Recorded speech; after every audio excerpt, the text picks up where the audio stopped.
Bom dia, Igreja Batista, Jardim Santíssimo. Deus abençoe você nessa manhã. Já fomos abençoados no momento de entender. Quero te convidar a ficar em pé, a gente continuar aquilo que o Senhor já foi tratando no nosso coração desde cedinho. Aquilo que o Senhor quer falar com a gente, Ele já vem falando. Que Ele nos encontre com o coração aberto nessa manhã. Que Ele nos encontre com o coração quebrantado diante dEle nessa manhã. Vamos celebrar o amor do Senhor. É domingo de ceia, é domingo de celebrar o amor. Encontre o amor, se quebrante diante do amor. Se entregue ao Senhor nesta manhã. Vamos adorar? Eu olho para a cruz, e para a cruz eu vou, do seu sofrer participar, da sua obra eu vou cantar. Meu Salvador, na cruz mostrou o amor do Pai, o justo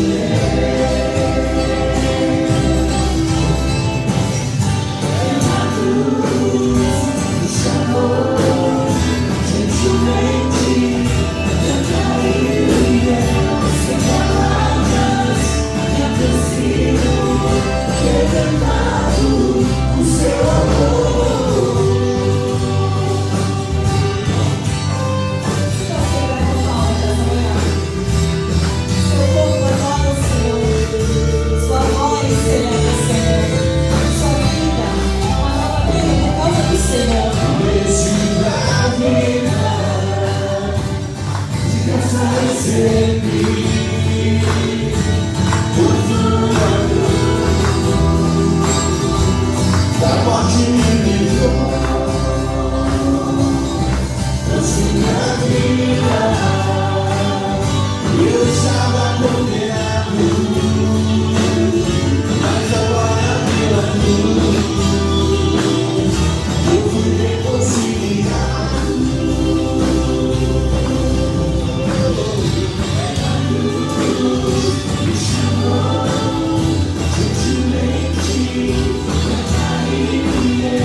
da incapacidade dele de estar naquele momento tão íntimo com o Senhor. O Senhor chama para si aqueles que o amam. Ele chamou para junto dele aquele que o traiu, aquele que é negado. Estavam todos à mesa com o Senhor. Assim como nós hoje, o Senhor nos conhece e nos chama para a mesa dele, nós assim como somos. Mas Ele quer demonstrar que ama a sua igreja e que se deu pela sua igreja e que recebe a sua igreja e recebe a adoração da sua igreja. Mesmo quando negarmos ao Senhor, quando olharmos novamente, nós seremos tão movidos e tocados pelo amor dele. Ele pode fazer daquele que nega um exímio pregador e propagador da palavra do Senhor, como ele fez com o apóstolo Pedro. Quantos Pedros estão aqui nessa manhã? Pedros que vão se aproximar da mesa do Senhor. Não são perfeitos, nós não somos. Nós somos alcançados por esse amor. E é inegável ser alcançado por esse amor e não se derreter por esse amor. Ceia é amor, cruz é amor, adoração é amor. Somos permeados, envolvidos e enlaçados pelo amor de Deus, demonstrado na cruz, demonstrado por você durante toda essa semana, demonstrado por nós. Por isso Ele nos dá acesso à sua mesa. Vamos celebrar o amor, vamos adorar o amor, que é o próprio Cristo. Ele é o amor.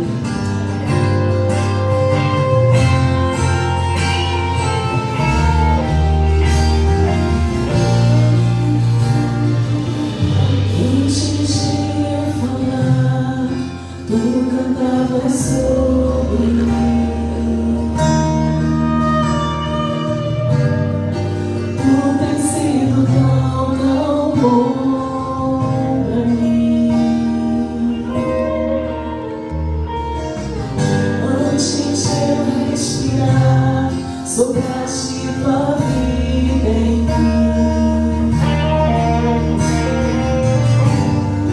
Tu tens sido tão, tão bom pra mim. Oh, impressionante, infinito, ousado amor de Deus.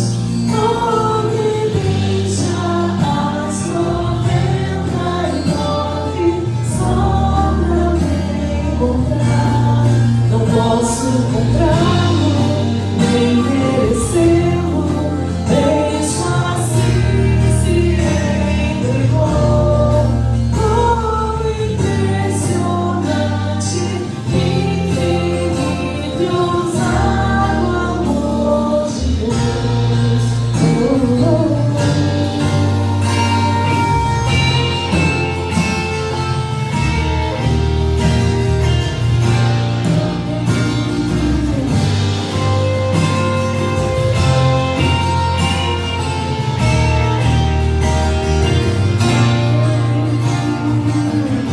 Inimigo eu fui, mas seu amor lutou por mim. Tu tens sido tão, tão bom pra mim. Não tinha valor, mas tudo pagou por mim. Tu tens sido tão, tão bom pra mim.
Derruba muralhas, destrói as mentiras pra me encontrar.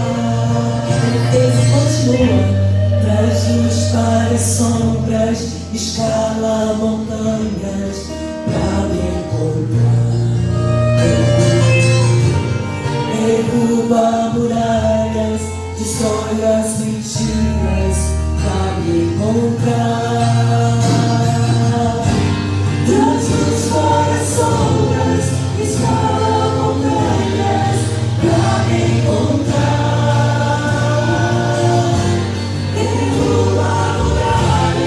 Destrói as mentiras pra me encontrar.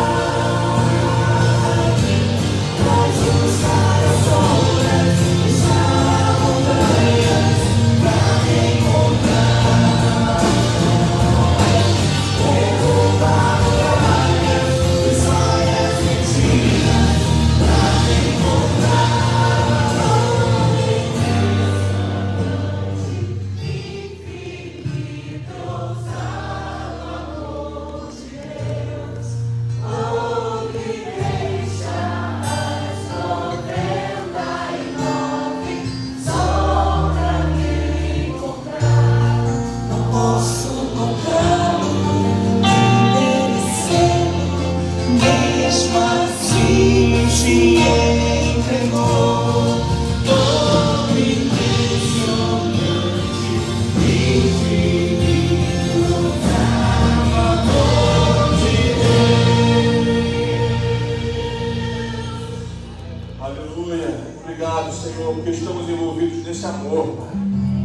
Obrigado, Senhor, porque aqui estamos, porque a tua igreja é a comunidade do Agape.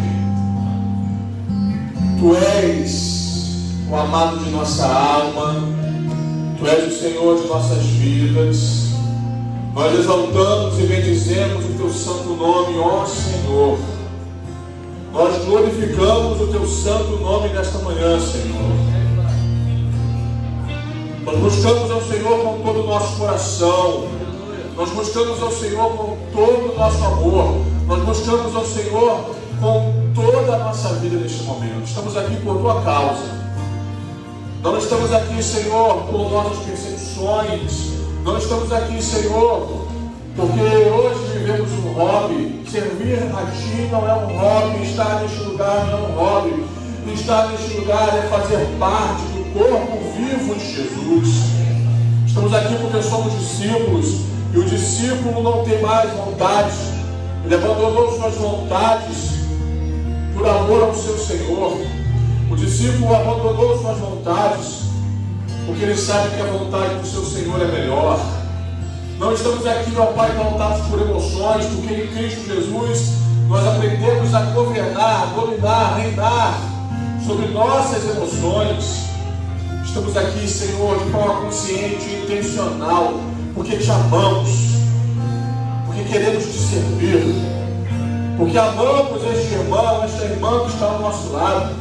E Deus, apesar de nós, apesar de nossas limitações, como é bom estar aqui. Como pensamos hoje na escola bíblica, quando estamos juntos, o milagre acontece.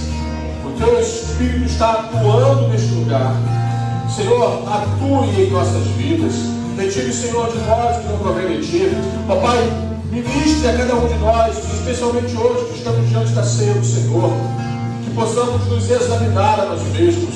Que possamos, papai, fazer uma autoanálise. E que possamos permitir o Teu Espírito nos transformar, nos santificar, nos mudar, nos curar. Que sejamos, Senhor, mais parecidos com Cristo Jesus, o nosso Senhor. Receba a adoração que temos te oferecido neste dia, em nome de Jesus. Amém e amém, Senhor. Você pode sentar, meu querido. Louvado seja o nosso Deus. Que bom que estamos juntos nessa manhã de domingo. Estamos juntos, na verdade, desde cedo, desde as 8h30. Hoje nós iniciamos um novo ciclo em nossa escola bíblica dominical. Hoje nós iniciamos o estudo na revista Marcas de uma Igreja Saudável, que nós estamos pensando mais uma vez sobre o que é uma igreja saudável, o que é uma igreja verdadeira, o que é uma igreja fiel à mensagem do Evangelho, o que é uma igreja que agrada o coração de Deus, quais são as características, quais são os componentes que formam e que compõem esta igreja. Hoje iniciamos este novo ciclo. Eu queria, irmãos, nesse momento do nosso culto, quando nós separamos para uma participação mais decisiva, mais contundente na entrega de dízimos e ofertas, eu também queria aproveitar para encorajar você a participar da escola bíblica. Meus irmãos, eu fiquei muito feliz assim com a oração do Adriano. Eu gosto de orações frescas, pueris, orações sinceras, sabe? Estou muito sincero, Adriano, orando. É verdade, é tão bom estar aqui, mas no domingo de manhã às vezes é tão difícil, né?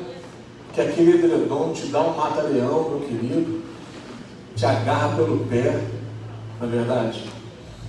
Aí você que tem filho, filha, criança em casa, a criança não quer acordar no domingo, domingo ela não acorda, domingo é um sonífero, mas no meio da semana, na sua folga ela acorda cedo. Vamos brincar, pai, é assim mesmo, irmãos, é investimento no reino. Eu louvo a Deus todas as vezes que minha mãe me acordou para ir à igreja. Às vezes eu dizia assim, hoje não quero ir não, hoje está frio. Ah, você vai.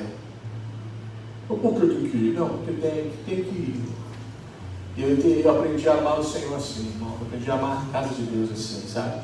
Eu queria encorajar a igreja para que nós separássemos um espaço muito especial no nosso coração, na nossa agenda semanal, para a escola bíblica dominical. A escola bíblica, meus irmãos, não é um ambiente para cumprir a agenda semanal. Não é uma tradição. A escola bíblica, seja ela dominical ou qualquer dia da semana, ela é um espaço de crescimento cristão, conhecimento bíblico. Bíblia com a gente, nós somos os Bíblias. E aí, meu querido e minha querida, eu sei que muita gente se matriculou na IBV e recebeu sua revista. Eu gostaria de fazer alguns convites. Um deles, estude semanalmente a revista que estamos usando na escola bíblica. Estude a lição, leia. Quem sabe você pode usar a revista como uma parte componente do teu devocional semanal. Estude, especialmente essa revista, porque ela fala de assuntos importantes para nós como igreja local. Separe esse tempo domingo pela manhã para estar na igreja, às 8h30. Porque se você chega aqui 9 horas, você perde muito do conteúdo, o trem já passou e você fica pelo caminho. Separe esse tempo para estar conosco, refletindo sobre a palavra do nosso Deus. Será muito importante, será um tempo de muito crescimento para nós, se nós entendermos isso e levarmos isso muito a sério. A escola bíblica dominical, ela, meus irmãos, é a maior escola do mundo. Sempre foi, sempre será. E é um espaço onde nós refletimos sobre a palavra de Deus. Como pastor da igreja local, falamos hoje sobre a igreja universal e igreja local, uma palavra especial aos meus líderes. A escola bíblica dominical é uma das prerrogativas mais basilares para se exercer a liderança. A gente lidera pelo exemplo. Então vai ser muito importante que você, meu líder amado, seja qual nível for, qual âmbito você vai funcionar, você esteja na escola bíblica, porque os seus liderados vão olhar para você. E quando você não estiver, vão se perguntar, por que o meu líder não está aqui? Será que ele já sabe tudo de Bíblia? Será que não há nada a ser compartilhado? Escola bíblica não é um espaço de transmissão do conhecimento, mas de construção do conhecimento. Faz toda a diferença. Então eu queria convidar a igreja toda para que participássemos da maior escola do mundo, a escola bíblica dominical. A Igreja Batista Jardim Santíssimo faz um investimento muito alto, financeiro inclusive, na compra de materiais. Dê valor a isso. Participe, meu irmão, porque eu sei que Deus vai te abençoar muito e você vai crescer na graça e no conhecimento da verdade. Nos próximos minutos nós entregaremos dízimos e ofertas. Essa semana eu estava com alguns colegas pastores e um deles ele é bem acalorado, assim, sabe, bem avivado, como costumo dizer. Ele falou: Rogério, palavras dele, isso, eu fiquei refletindo. Ele disse assim: eu quero que você me entenda, tá? Por favor. Rogério, a gente tem que ensinar a monomia para a igreja. As pessoas precisam entender o princípio da generosidade, a visão de reino de Deus. E dizia ele: na minha visão, o crente que dá o dízimo, só o dízimo, ele escolheu um caminho de mediocridade. Eu falei: que isso, rapaz, não fale isso. Hoje está difícil você conseguir uma postura de fidelidade em relação aos dízimos, mas quem entendeu, dizia ele, o reino de Deus, entrega o seu dízimo e também é generoso em suas ofertas. Porque quando a gente oferta, quando a gente investe, a gente só investe dinheiro, Rogério, dizia ele para mim, daquilo que é importante para nós. Eu fiquei pensando muito, sabe, irmãos? Eu queria convidar a Igreja Batista de Jardim Santíssimo para que nós pensássemos e abraçássemos com mais intensidade a questão do dízimos. Nosso índice de dizimistas precisa crescer. Não basta para nós um percentual de dizimistas. Suponhamos 10 membros, 4 são dizimistas. Isso é inaceitável. Nosso ideal, nosso alvo é que todos nós sejamos dizimistas. Eu posso ouvir o amém da igreja? Amém. Mas não apenas dizimistas, ofertantes. Porque, irmãos, se a gente ama esse lugar, se a gente ama isso aqui, a gente investe aqui. Primeiro aqui. Eu sei que essa igreja é uma igreja generosa, uma igreja que levanta 12 mil de ofertas em questões mundiais, nacionais. É uma igreja generosa. Isso é lindo. Nós temos que continuar investindo em missões, porque uma igreja que não é missionária é uma igreja que está fadada a morrer. Mas nós precisamos também voltar nossos focos para a nossa casa, para a nossa igreja. Querido, há muito o que fazer aqui. Há muito o que fazer.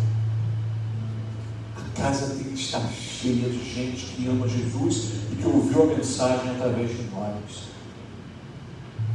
Vimos aqui hoje o sonho de Deus para a sua igreja, que sejamos uma comunidade discipuladora. Então, irmãos, tudo isso passa pelo investimento. Eu queria te convidar a investir nessa casa. Talvez você até esse momento não tenha chegado aqui preparado para ofertar, para dizimar. Você pode fazer a sua oferta através do seu Pix. Esse celularzinho que tanto rouba a sua atenção na semana, você pode pegá-lo nesse momento. Está ali o Pix da nossa igreja. Envie a tua oferta nesse momento. Desafio. Te convido. Não trouxe nenhum dinheiro, pastor, não trouxe nenhuma nota, nenhuma moeda. Faça através do Pix. Abençoe a tua igreja.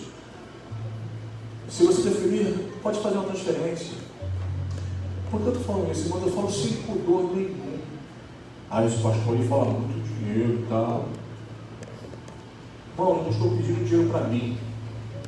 Eu estou aqui te encorajando a destinar os recursos, inclusive financeiros, para a manutenção, para o cuidado dessa casa e para a expansão do reino de Deus. Encerrando esse momento, quer ver uma coisa? Você vai ali atrás, está cheio de mato de novo. Nós capinamos recentemente. Nós não, o irmão capinou para nós. Recentemente. Assim, pouco tempo. Mato cresceu, mato cresce. Por que lá atrás não está igual na frente? Você viu o negócio? Nós ainda estamos lutando e investindo na legalização dessa propriedade. Tem que legalizar, tem que construir o tempo definitivo, salas. Uma igreja não existe sem salas, porque esses espaços das salas é o espaço da construção, do discipulado. A gente tem que ter uma estrutura boa para nossas crianças. Nós temos hoje uma sala onde nossas crianças são atendidas, mas, meus irmãos, o meu sonho é expandir. Porque para mim, criança é prioridade. A criança tem que se apaixonar por esse lugar aqui. De tal forma que ela seja junior e goste de estar aqui. Jovem gosta de estar aqui. Irmãos, nós temos muito a fazer. Eu falei aqui de coisas estruturais. Obras, coisas físicas, periféricas. Nosso templo é provisório. Nosso lindo provisório, que é muito bom, uma estrutura de auditório fantástica. Acústica, térmica, Mas nós sonhamos com um templo definitivo aqui nesse lugar. Amém, irmão, igreja? Um templo inteligente, um templo com acessibilidade, um templo de qualidade. Mas isso tudo só vai acontecer se a gente chegar junto. Uma frase que eu uso muito: vestir a camisa da igreja. Vestir a camisa da igreja. Pessoal, vamos lá, o pessoal do recreio, veste a camisa do recreio. O pessoal da IBAB, veste a camisa da IBAB. O pessoal de Betânia, que tem enfrentado lutas, olhem pela igreja de Betânia, olhem pelo pastor Neil, por todos os problemas que aconteceram, ore pela igreja, feche seus lábios para julgamentos e comentários, isso é coisa diabólica. Ore por aquela igreja, por aqueles irmãos. Nosso papel é esse, fecha parênteses. Aí IBAB, Betânia, veste a camisa de Betânia. Campo Grande, pertinho de nós aqui, começaram esses dias com Carlos Elias. O pessoal de Campo Grande veste a camisa de Campo Grande. Sabe quando e como a nossa igreja vai crescer? A gente vestindo a camisa dessa igreja. Ah não, minha camisa é Jesus. Isso é ser bobo. Isso é ser bobo. Jesus é o Senhor da igreja e Ele te colocou aqui. Jesus é o Senhor da igreja e por meio do seu Espírito te colocou aqui. Para quê? Para você frutificar nesse lugar. Então frutifique. Mais e mais. Amém? Nós devemos louvar o Senhor. Perdoe aí o sempre levanta, te mandei sentar, desculpas, tinha que conversar com você. Mas será que você pode ficar de pé de novo? Fique de pé nesse momento. Enquanto você fica de pé, dá aquele esticadinho assim, ó, tal. E aí aquela olhadinha pro lado, pega a mão do seu irmão, diz: meu irmão, viste a camisa da igreja. Viste essa camisa. Tá? E adore o Senhor e oferte nessa manhã. Tanto presencialmente, quanto das refuradas. Está por aqui? O problema das refuradas. Está aqui, também através das mídias sociais. Deus abençoe você. Castelo forte é o nosso Deus, escudo e boa espada, com seu poder defende os seus, a sua igreja amada.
Rei.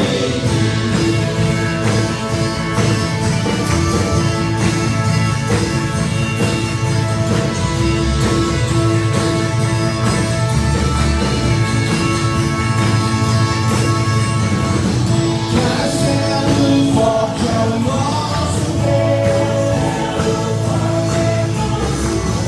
Castelo forte é o nosso Deus.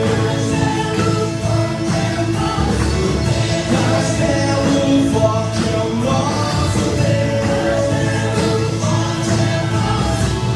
Castelo forte é o nosso Deus.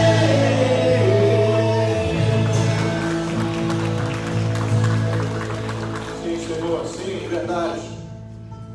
É verdade. Nossa fé está firmada em Ti. Tu és o nosso castelo forte, refúgio bem presente na tribulação, amigo fiel no dia da angústia, Deus de toda provisão. Obrigado, Pai, porque nessa manhã o Teu povo traz dízimos e ofertas, e o Teu povo envia dízimos e ofertas através dos dispositivos eletrônicos.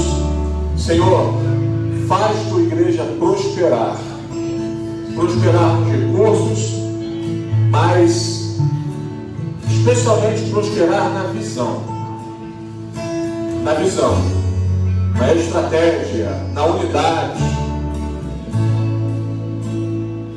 na encarnação da grande comissão, para que então, Senhor, atinjamos o ideal que temos perseguido, de sermos uma igreja saudável, a partir dos olhos do Senhor.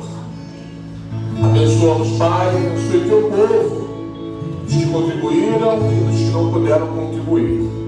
Dá-nos, sobretudo, a bênção de um coração generoso. Um coração generoso para com a Tua obra, um coração generoso para com o nosso próximo, um coração generoso para com o nosso irmão. Prospera o Teu povo, prospera-nos, para que então prósperos possamos compartilhar, porque esse é um movimento necessário no Teu reino. Abençoa-nos nessa manhã e receba o nosso louvor em nome de Jesus. Amém, Pai. Você pode sentar, querido, querida. Deus te abençoe. Olha a sua Bíblia no livro do Apocalipse. Eu pensei na última semana com você, pela manhã, sobre a primeira carta que compõe esse bloco das cartas das igrejas que estavam na Ásia Menor. Eram 7 igrejas que foram alvos das palavras do Cristo ressurreto através de João, que estava na ilha de Patmos, martirizado. Pérgamo, Tiatira, Sardes, Filadélfia, Esmirna, Éfeso e Laodiceia. Na última semana pensamos um pouco na carta do Cristo à igreja que estava em Éfeso. Hoje eu quero pensar com você sobre a última carta, que está no capítulo 3, no versículo 14 do Apocalipse. Apocalipse, capítulo 3, a partir do verso 14, nós abrimos com a primeira carta, essa então é a última carta, e nós, de forma gradativa e direcionados pelo Senhor, visitaremos as outras cartas também. Mas hoje eu quero pensar sobre a última carta com você, saltando da primeira para a última. Carta à igreja que estava em Laodiceia. Abra sua Bíblia nesse momento. Importante que você tenha contato com o texto bíblico.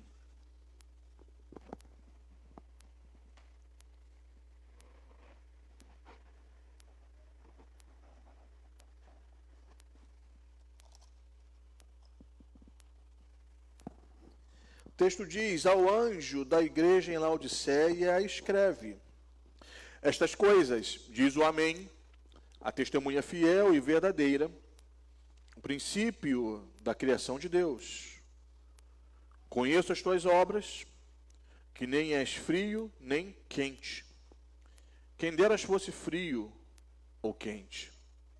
Assim, porque és morno e nem és quente nem frio, estou a ponto de vomitar-te da minha boca. Pois dizes, estou rico e abastado, e não preciso de coisa alguma, mas nem sabes que és infeliz. Sim, miserável, pobre, cego e nu. Aconselho-te que de mim compres ouro refinado pelo fogo para te enriqueceres, vestiduras brancas para te vestires, a fim de que não seja manifesta a vergonha da tua nudez, e colírio para ungir os teus olhos, a fim de que vejas. Eu repreendo e eu disciplino a quantos amo. Sê, pois, zeloso e arrepende-te. Eis que estou à porta e bato. Se alguém ouvir a minha voz e abrir a porta, entrarei em sua casa e cearei com ele e ele comigo. Ao vencedor, dar-lhe-ei sentar-se comigo no meu trono, assim como também eu venci e me sentei com meu Pai no seu trono. Quem tem ouvidos, ouça o que o Espírito diz às igrejas. E o povo de Deus diz amém. Abençoa-nos, Pai, nessa manhã. Temos diante de nós a Tua palavra, e ela é santa, ela é viva, ela é eficaz. Que a Tua palavra encontre abrigo em nosso coração hoje. E que o Senhor nos abençoe. No nome de Jesus Cristo. Amém. E amém, Senhor. Sempre que nós, irmãos, lemos esse texto, nós nos lembramos dessa necessidade de sermos quentes. O Cristo ressurreto, falando à igreja de Laodiceia, e até mesmo fazendo uma interface com algumas características geográficas de sua região, essa questão das águas que ali existiam e fontes, enfim. Ele fala, quem dera fosses frio ou quente, seria melhor. Eu conheço as tuas obras, mas eu sei que você não é frio, mas também não é quente, você é morno. Mas o que me chama muita atenção nesse texto, meus irmãos, é que nele está uma palavra, um texto, um verso, que a gente usa muito para evangelizar.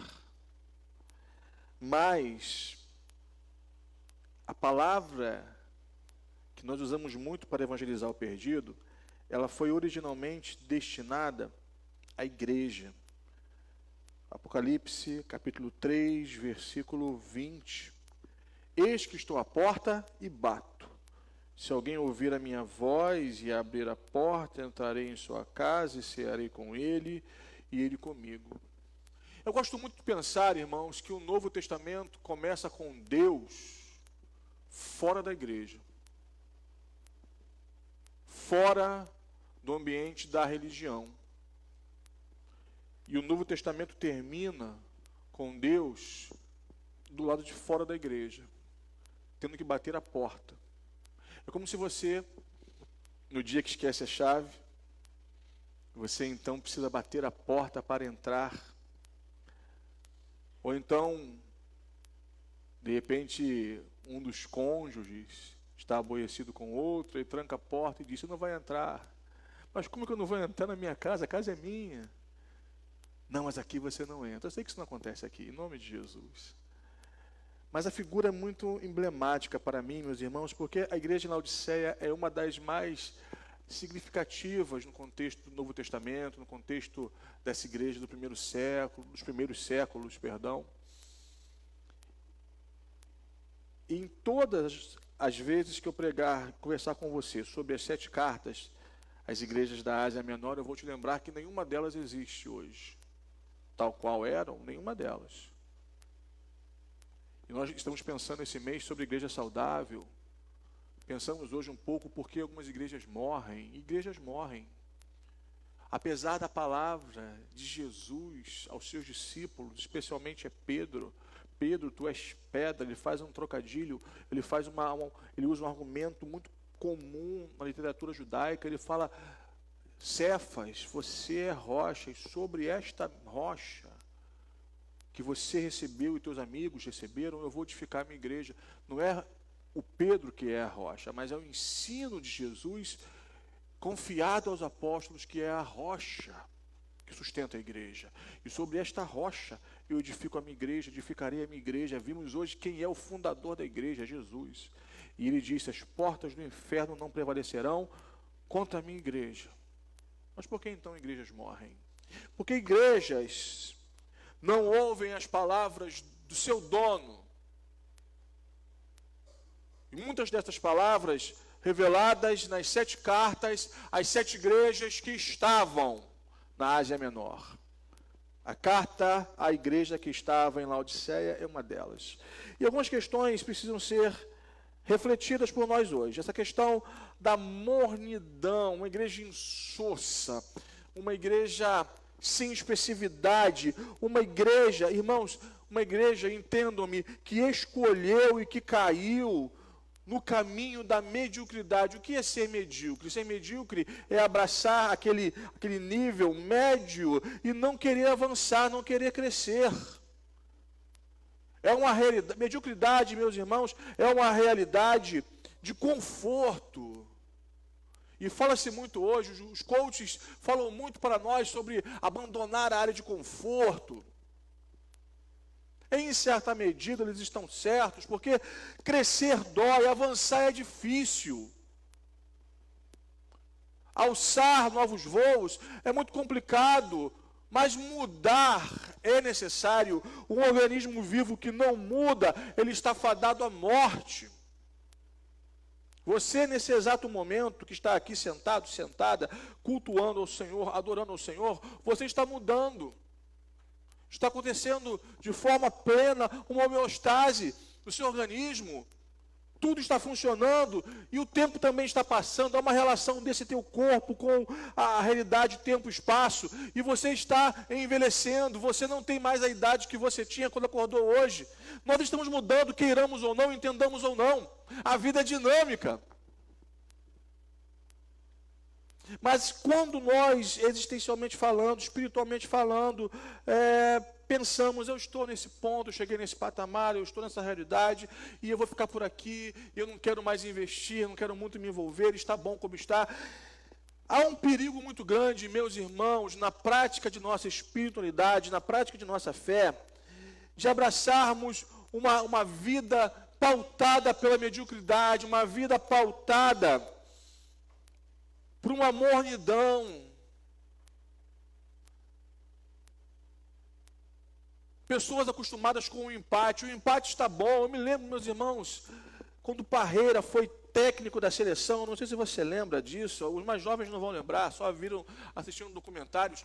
Uma das iras maiores da torcida brasileira contra o Parreira é que ele jogava pelo resultado. A despeito do timão que tinha, ele jogava pelo resultado. Ele dizia claramente, gente, se o empate for o melhor caminho, vamos jogar pelo empate. E nós, brasileiros, que gostamos de futebol show, igual aquele que vimos da Alemanha, quando perdemos aqui no Brasil, aquilo era futebol show, que aprenderam conosco. Nós ficamos injuriados com o Parreira, mas jogar pelo empate, irmãos, a mornidão espiritual é jogar pelo empate. Eu não vou aqui questionar os métodos do Parreira, até porque ele foi campeão do mundo. Mas, a despeito desse pragmatismo, porque hoje há um pragmatismo muito forte em nossas vidas também. Se dá certo, é o melhor. Se está funcionando, é o melhor. E nem sempre o que funciona é o melhor. Nem sempre o que funciona é o melhor. Aquilo que funciona pode melhorar. Amém, igreja? Nossa igreja é uma igreja muito boa, fantástica, mas Deus tem mais para nós. Você crê nisso? Deus tem mais para nós. Deus não tem um caminho de mornidão para nós. Não fomos salvos para ficarmos contemplando esse ar geladinho, coisa gostosa. Eu estava dando aula aqui, e hoje na EBD, aí o ar estava desligado. Eu falei, gente, eu senti um calorzinho. Não estou acostumado com calor aqui. Porque o ar estava desligado. Agora não, está fresquinho, gostosinho demais. Mas isso aqui, meus irmãos, não pode ser um negócio que nos entorpece. No que se resume a sua fé? No que se resume o seu segmento de Jesus? Quarta, quando vem, tenho sentido falta de muitos irmãos nas quartas-feiras, domingo, ou de manhã ou de noite. Hoje não, pastor, ou de manhã ou de noite, tal, dá um tempo para mim também, que eu tenho que priorizar a minha vida. E a gente vai abraçando um caminho de mornidão. Não estou dizendo que você vir à igreja é que vai aquecer teu coração ou esfriar teu coração, mas é reflexo. Porque a relação que temos com a igreja local, ouçam-me, a relação que nós temos com a igreja local, ela é um sintoma, é um sinal externo da relação que nós temos com Cristo. Quem ama o cabeça, ama o corpo. E sabe, meus irmãos, a igreja em Laodiceia era uma igreja entorpecida. Entorpecida pelo quê? Pelo status no qual alcançou. A igreja em Laodiceia chega em um certo momento, e no versículo 17, o Cristo ressurreto diz: eu estou pronto a te vomitar. Por quê? Ele fala, porque o Cristo ressurreto, ele não manda recado, ele não tem meias palavras, ele diz, porque você diz, eu estou rico e abastado e não preciso de coisa alguma. Uma igreja entorpecida, uma igreja que perdeu a consciência de si mesma. E o Cristo diz, você nem sabe que é um infeliz. Sim, você é miserável, pobre, cego e nu. A igreja em Laodiceia, meus irmãos, tinha recursos. E nós estamos hoje em meio a uma igreja brasileira que tem muitos recursos, mas é uma igreja, meus irmãos, da mornidão. É uma igreja que tem abraçado a mediocridade, um evangelho de consumo. Falamos aqui hoje sobre o evangelho de Jesus verdadeiro, que é a régua da igreja, que é o cânon da igreja. Cânon é essa vara de medir. O evangelho é a vara de medir para a igreja, é o parâmetro, é o aio. E meus irmãos, vemos a multiplicação de um evangelho hoje questionável, sem cruz, sem abnegação, sem discipulado, sem morte do eu. Isso é uma tragédia, queridos. Mas ao mesmo tempo que é uma igreja que tem os holofotes, nós estamos na mídia. Uma inquietude da minha alma. Porque Jesus disse que nós somos sal da terra e luz do mundo. Eu me lembro de um tempo, irmãos, quando eu era garoto, criança, e nós não tínhamos a representatividade social, política e econômica que temos hoje. Nós temos hoje políticos cristãos, empresários cristãos, temos redes, emissoras de rádio e televisão, nós estamos na internet, a internet democratizou a comunicação e a informação, são frutos do nosso tempo, caminhos sem volta. E eu me lembro de uma época que nós sonhamos e nós sonhávamos em chegar na TV. Eu ficava aos sábados pela manhã assistindo os programas evangélicos, eu gostava tanto. Gostava demais. Ouvir Fanini, ouvir Caio Fábio, dentre muitos outros. E agora estamos com tudo isso ao nosso favor. Mas, meus irmãos, qual transformação a igreja tem proporcionado nesta sociedade? Porque, queridos e queridas, lamentavelmente, no último mês nós vimos mais escândalos envolvendo servos e servas do Senhor. Quando eu falo em alguns ambientes que eu sou pastor, há aquele risinho do canto de boca. Pastor, né?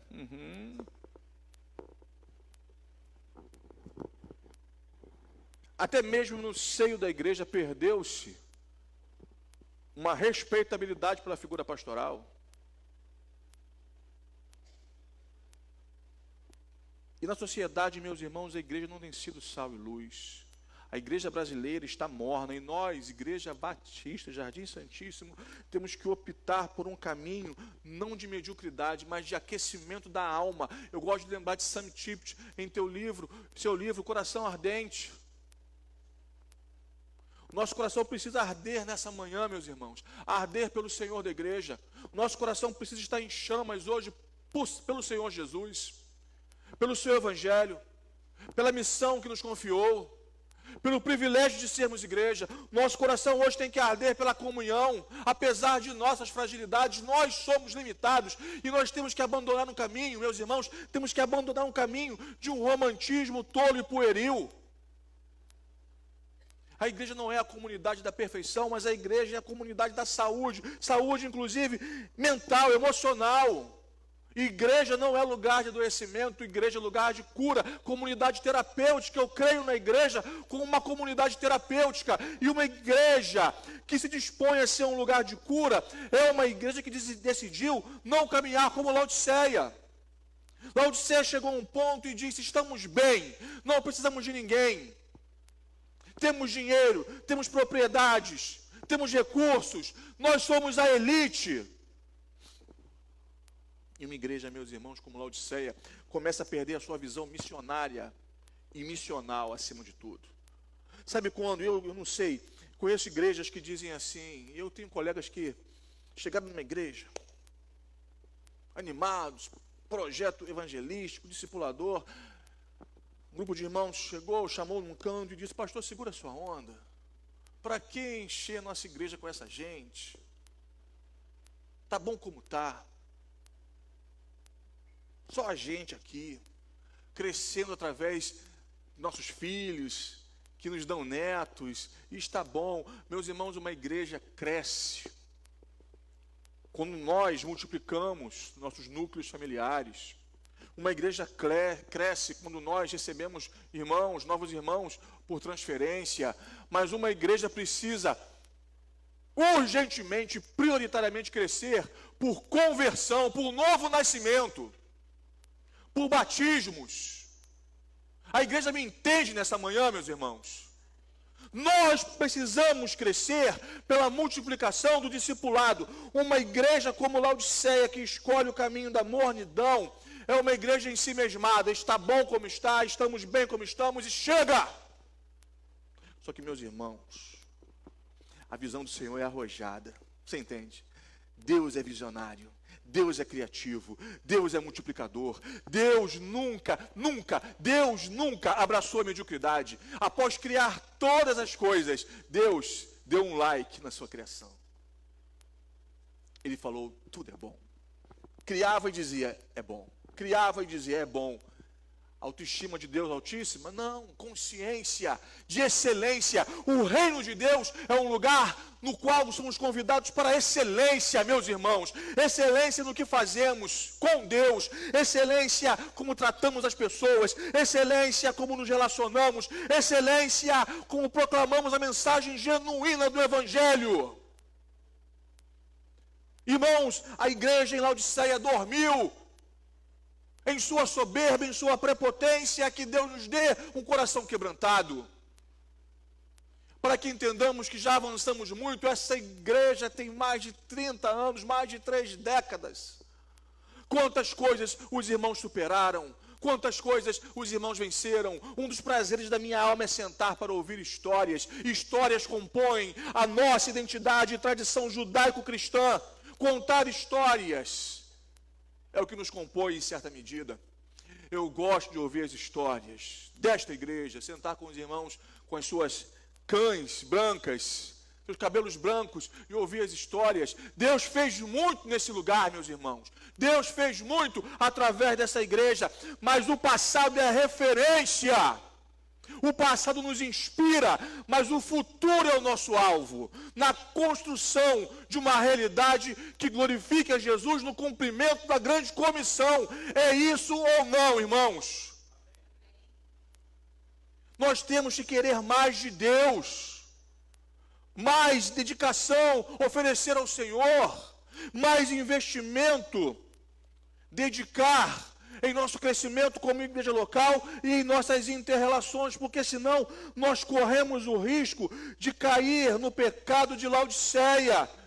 Estamos bem, deixa como está tudo ótimo. Só que o Cristo ressurreto falou, infelizmente, você nem sabe que é infeliz e miserável. Por quê? Porque se afastou das riquezas indeléveis que estão em Cristo Jesus, nosso Senhor. A igreja em Laodiceia abraçou as riquezas temporais e disse: está bom aqui. Não, não está bom. Abriu mão das riquezas eternas. Aí o Cristo ressurreto fala: eu te dou um conselho. Te dou alguns conselhos, na verdade. Compre ouro refinado pelo fogo. As riquezas insondáveis e indeléveis que estão em Cristo Jesus, nosso Senhor. Estamos em um tempo, meus irmãos, de amplo consumismo e temos abandonado as riquezas em Cristo. Priorizado as coisas desta vida, deste mundo, em detrimento das questões eternas. Compre ouro refinado pelo fogo, ouro que vem, meus irmãos, purificado por processos de Deus em nossas vidas. Nem sempre ser igreja é fácil, nem sempre servir ao Senhor é fácil, nem sempre caminhar com Jesus é fácil, nem sempre andarmos uns com os outros é fácil, mas nós temos que passar por esse fogo para sermos refinados. O fogo, meus irmãos, das provações. Eu não entendo um evangelho, um cristianismo hoje desprovido de provações. As provações nos fazem amadurecer. As provações nos fazem conhecer um Deus fiel que está presente quando nós somos provados. As provações nos libertam de sermos pessoas mimadas, cheias de mimimi, que abandonam o arado por qualquer coisa. Você colocou um dia, meu irmão e minha irmã, as mãos no arado, e você não pode soltar esse arado, porque enquanto os bois puxam esse carro do arado, você tem que manter a linha reta, para que as sementes sejam colocadas ali, 1,5 palmo de distância, uma semente da outra, para que o crescimento venha e no futuro os frutos sejam colhidos. Talvez você não vá colher frutos, mas teus filhos, teus netos irão colher os frutos, porque nós plantamos, outros regam e o Senhor dá o crescimento. Meus irmãos, porque tiramos as mãos do arado? O diabo vai insuflando coisas na igreja para desanimar teu coração, para tirar tua força, para tirar tua alegria. Nós estamos envolvidos em um projeto que é maior do que nós. Fazer o que estamos fazendo aqui é coisa séria, séria demais. E isso vai nos acompanhar para a eternidade, porque o nosso galardão, quando chegarmos lá, passará por esse crivo.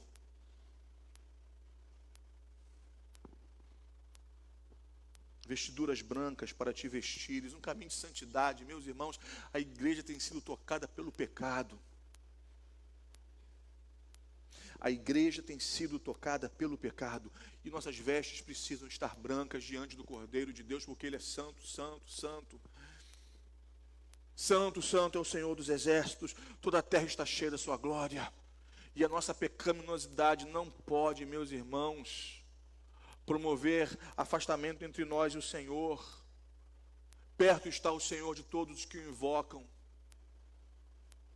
Quando você invoca o Senhor, Ele atende tua voz. Mas uma prerrogativa muito séria para a nossa comunhão com Deus é um caminho de santidade, uma opção pela santidade, porque a santidade, falamos aqui hoje sobre o poder que recebemos como igreja, poder para ser, poder para vencer o pecado, poder para caminharmos com Jesus, porque só no poder do Espírito Santo a gente vence o pecado. Só pela graça de Deus. Vestes brancas para cobrir tua nudez. E eu gosto quando Cristo fala para a igreja de Laodiceia: colírio para ungires os olhos. A igreja de Laodiceia achava que enxergava, mas ela estava míope, ela estava com problemas sérios na sua visão. E o Cristo diz: colírio para curar a tua visão.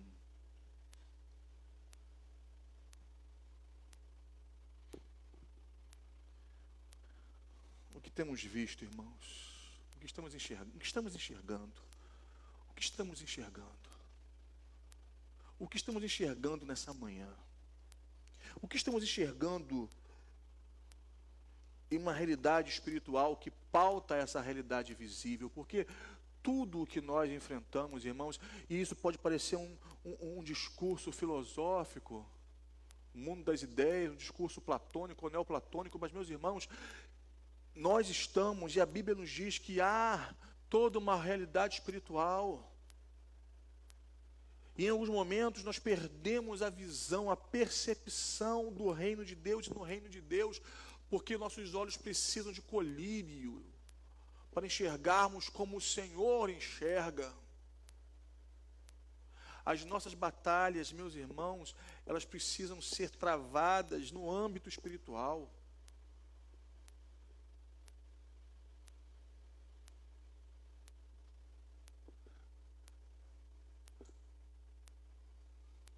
O inimigo é outro. O inimigo não é nosso irmão. O inimigo não é a igreja de outra fé e ordem. Eu não gosto muito desse termo, outra fé e ordem, mas é o que nós usamos. A nossa luta não é contra a carne e o sangue, mas contra as hostes espirituais da maldade que habitam nas regiões celestiais. Então, se é assim, nós precisamos que, como os olhos do moço, auxiliar do profeta, nossos olhos também sejam descortinados para que nós vejamos o que Deus está fazendo, o que Deus quer fazer, o que o inferno tem feito e como o inferno tem se levantado para, de forma muito sutil, nos conduzir para a mornidão. E então termos discernimento e enxergarmos a vida, a missão, a partir do coração de Deus. Você precisa comprar ouro refinado, vestes brancas e colírio para que a tua visão seja curada. Parece-nos, irmãos, palavras duras que o Cristo ressurreto traz para a igreja em Laodiceia, mas no versículo 19 o Cristo fala: eu disciplino a quantos amo. O Cristo dizia para aquela igreja e para nós: eu os amo. Eu os amo. O Senhor ama essa igreja. O Senhor ama a tua vida. O Senhor ama o projeto que Ele tem colocado e atrelado à tua história. A igreja não é uma comunidade de descartáveis. Eu não gosto muito quando ouço assim: ah, pastor, deixa sair.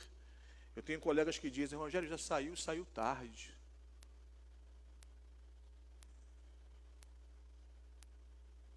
Eu não entendo, irmãos.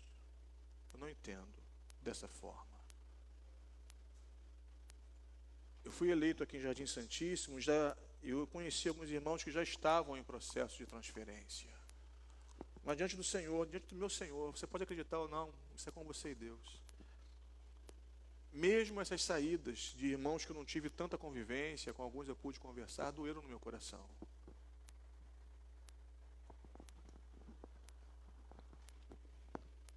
Cada pessoa que chega na igreja, cada pessoa que se une a nós é uma alegria. Minha alma fica, sabe, emocionada. Eu sou um homem muito passional. Mas cada vida que sai, irmãos, é um sofrimento. É um luto.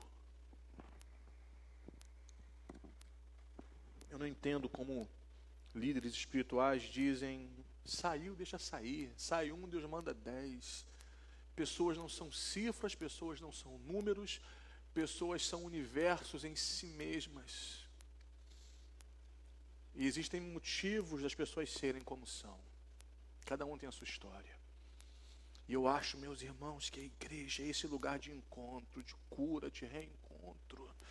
Porque o Cristo ressurreto ama a sua igreja. Aí ele fala com Laodiceia: sê, pois, zeloso. E faz o quê? Sê, pois, zeloso e? Sê, pois, zeloso e? Arrepende-te. Arrependimento não é sentimento. Arrependimento não tem a ver com sentimento. Arrependimento, meus irmãos, é consciência do erro, abandono do erro e substituição. Arrependimento tem a ver com substituição. Você tira da tua vida o pecado e você enche a tua vida de Deus, das coisas de Deus, do teu relacionamento mais profundo com Deus. Arrepende-te. E então eu caminho para o final, com essa parte clássica que nós lemos. Eis que estou à porta. Mas não estou indiferente, estou batendo. Se alguém ouvir a minha voz e abrir a porta, entrarei e cearei em sua casa, e cearei com ele e ele comigo. Absurdo isso aqui, meus irmãos, mas acontece ainda hoje. O dono da casa está fora de casa.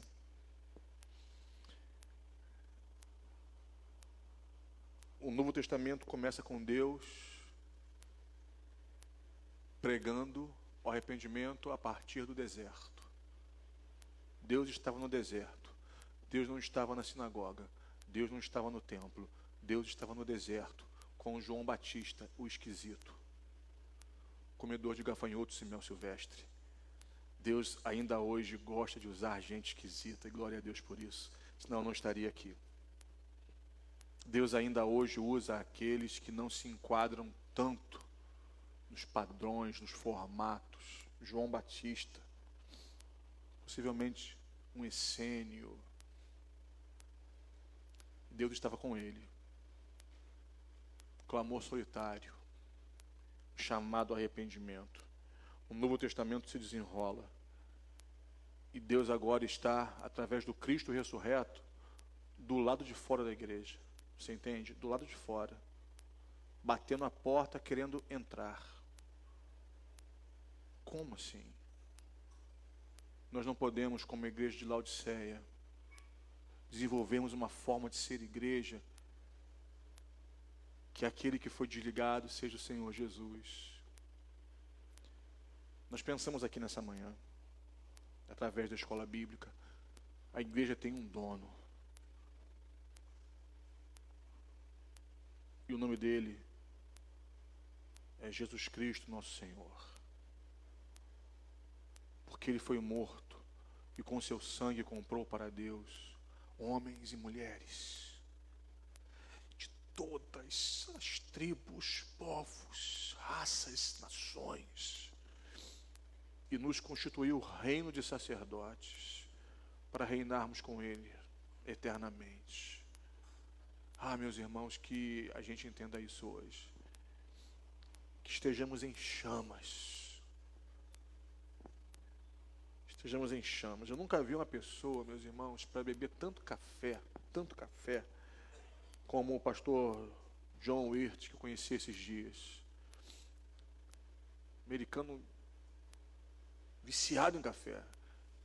Aí tanto que a direção para a secretária era esvaziou, enche a caneca, o dia inteiro tomando café.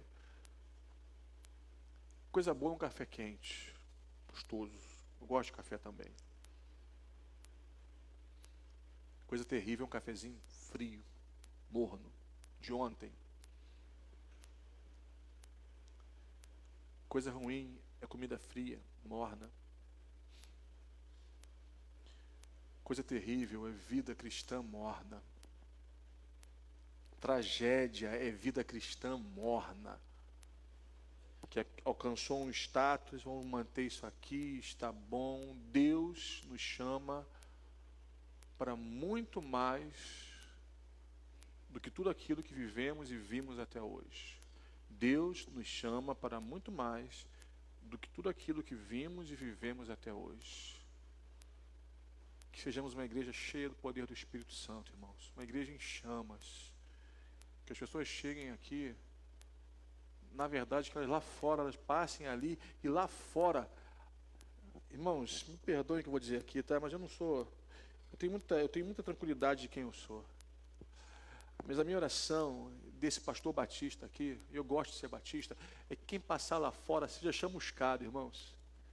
tenha chama, que tenha fogo nesse lugar. Fogo de Deus que purifica o coração. Fogo de Deus que aquece a alma. Enquanto os irmãos da música se aproximam, enquanto meus diáconos vêm aqui à frente, eu me lembro de uma história do reverendo Hernandes Dias Lopes.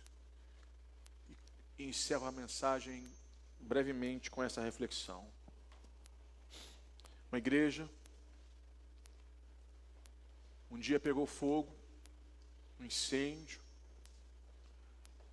e até os bombeiros chegarem demorou um pouco. E os vizinhos então começaram a, em suas casas, encher baldes de água e jogarem nas chamas, tentando apagar o fogo, as chamas, e evitar a destruição do templo. Os membros foram chegando, alguns moravam perto, outros longe. O pastor chegou, as chamas já tinham comprometido grande parte do patrimônio. Mas uma coisa chamou a atenção daquele pastor. Pastores são esquisitos mesmo. Em meio ao incêndio, o pastor viu um vizinho que nunca tinha colocado os pés naquela igreja, apesar de vários convites. E depois que as chamas foram develadas, o fogo foi dominado, o pastor agradeceu aos vizinhos que se envolveram no socorro imediato na igreja e falou àquele homem: muito obrigado, mas meu querido, você nunca entrou aqui em nossa igreja. Que bom que você hoje nos ajudou, mas por que você nunca entrou aqui? E aquele vizinho muito sincero falou com o pastor: pastor, essa igreja antes nunca pegou fogo, não foi necessário eu entrar aqui. O que atrai os perdidos, irmãos, é o fogo de Deus. O que atrai o pecador é a glória de Deus. O que nos mantém de pé é a glória do Senhor. O que nos mantém de pé é a santa comunhão com o Espírito Santo. Que sejamos crentes em chamas, não crentes como Laodiceia, mas crentes em chamas para Deus. A entrada, você viu ali, há uma mesa com os kits da ceia. Nós estamos por conta ainda dos protocolos de biossegurança, não servindo os elementos, mas convidando cada irmão e irmã para que à entrada retire seus itens. Há alguém aqui que deixou de retirar um dos elementos da ceia do Senhor? Estão convidados a participar conosco, irmãos e irmãs, membros desta igreja, ou membros de uma outra igreja local, de mesma fé e ordem, ou de outra fé e ordem, irmãos e irmãs que estejam em plena comunhão com esta igreja, ou em trânsito eclesiástico para essa igreja, ou irmãos e irmãs que estejam em plena comunhão com a sua igreja de origem, irmãos batizados segundo o ensinamento do Novo Testamento.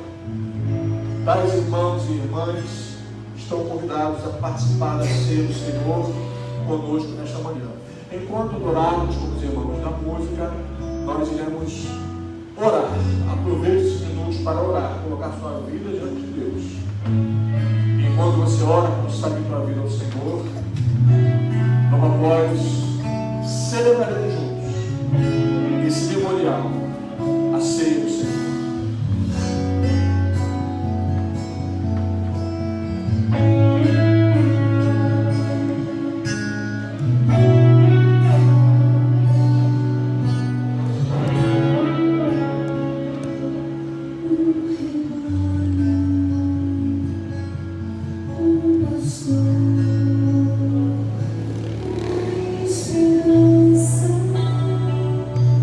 So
Faz-nos um, Senhor. O teu sangue faz-nos um. Aliás, revela-nos que nós já somos um povo. Nós já somos tudo. Nós já estamos ligados. Nós já fazemos parte da vida com Jesus. Então que não haja, Senhor, nenhum empecilho em nossa comunhão. Que as feridas não tratadas recebam um bálsamo de graça, um bálsamo de Gileade nessa manhã. Se nesse momento, Senhor, alguém se lembra de que algum irmão tem alguma coisa contra ele, que a oferta fique no teu altar, e que então haja reconciliação nesse dia. Que esse momento seja um tempo de examinarmos a nós mesmos. E então, mediante o Senhor Jesus, tão somente para a graça, em arrependimento genuíno e verdadeiro, participarmos do corpo e do sangue de Jesus. Abençoa-nos nesse dia. Prepara nossos corações para celebrarmos a ceia do Senhor. Pois no nome de Cristo nós oramos. Amém e amém. No plenário, pergunto mais uma vez: algum irmão ou irmã deixou de receber elementos da ceia? Amém.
Participar da ceia do Senhor nem sempre é fácil para aqueles que levam o seguimento de Jesus a sério.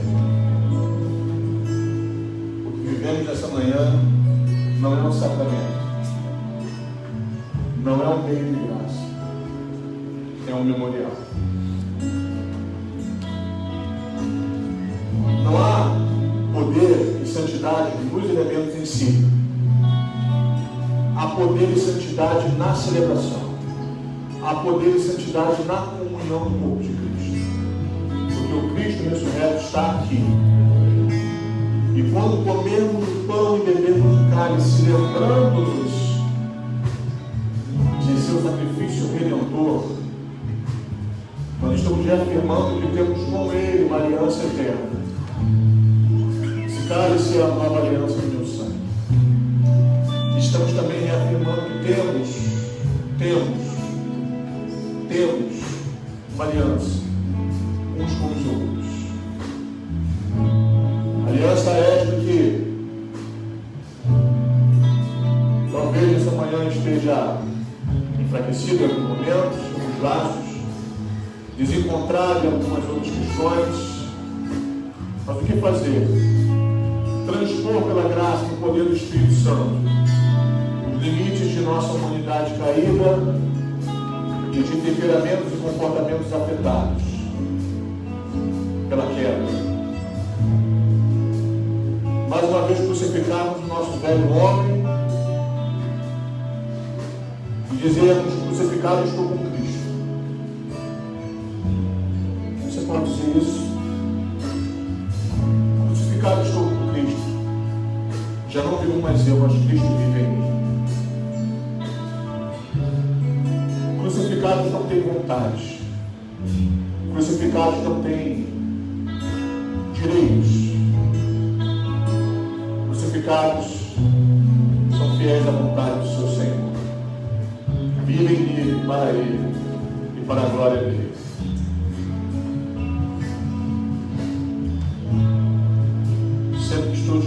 pão e do cálice, me emociono, porque são símbolos visíveis daquilo que eu não vi, que eu não estava lá. Mas os apóstolos me contaram, no decorrer dos séculos, geração após geração, que o justo morreu pelos pecadores, que Deus se fez homem e veio nos salvar. E a ceia me lembra do quanto eu sou amado, do quanto você é amada por Deus. Obrigado, Pai, por tão grande salvação. Prepara-nos nesse momento para juntos celebrarmos a ceia do Senhor.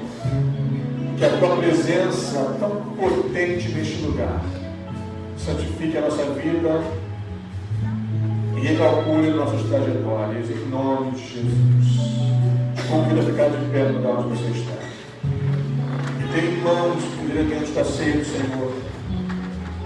E segundo a orientação neotestamentária, ressoam as palavras do apóstolo aos gentios, quando disse à igreja que estava em Corinto: porque eu recebi do Senhor o que também vos entreguei.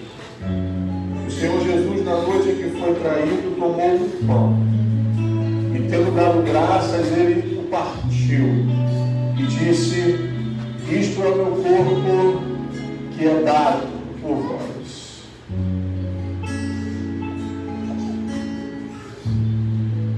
Fazer isto em memória de mim. Participe do pão nessa manhã, meu irmão. Lembrando que o Cordeiro de Deus, o pão que desceu do céu, foi partido em nosso lugar.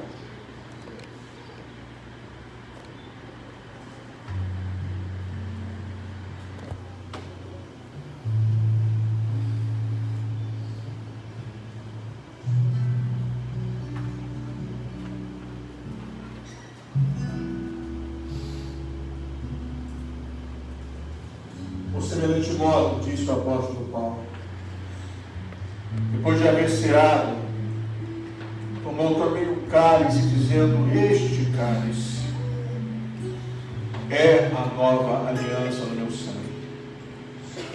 Fazei isto todas as vezes que beberdes em memória de mim. Porque todas as vezes que comerdes o pão e beberdes o cálice, anunciais a morte do Senhor até que Ele venha. Será que você pode nessa manhã? Eu vou quebrar um protocolo aqui, mas eu sinto o desejo do coração. Será que você pode, com todo cuidado, tocar no teu cálice com o irmão que está do teu lado? Com muito cuidado, com muita segurança. Toque o cálice com o seu irmão. Apenas tendo contato com o líquido que está nele, mas tocando o cálice com o teu irmão, reforçando a comunhão que há entre nós. Agora participemos do cálice nesse momento. Este cálice é a nova aliança do Senhor Jesus.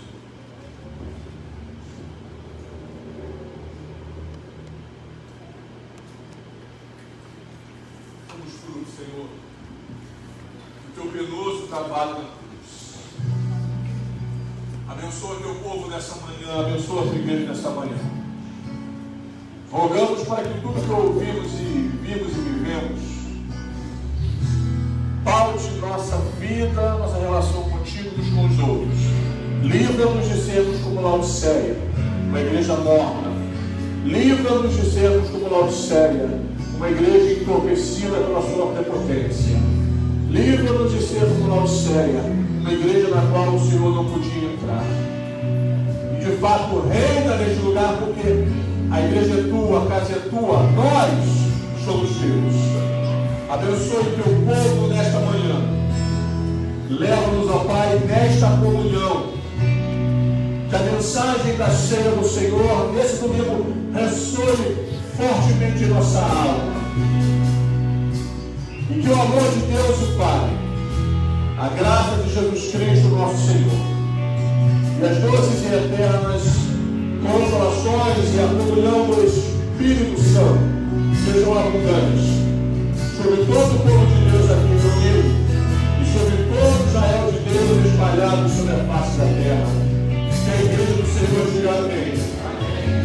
Nessa canção, com os diáconos voltando aos seus lugares, adora o Senhor e segue o nosso ponto adorando a Jesus. Deus te abençoe. Vai em paz. Daqui a pouco, 19 horas.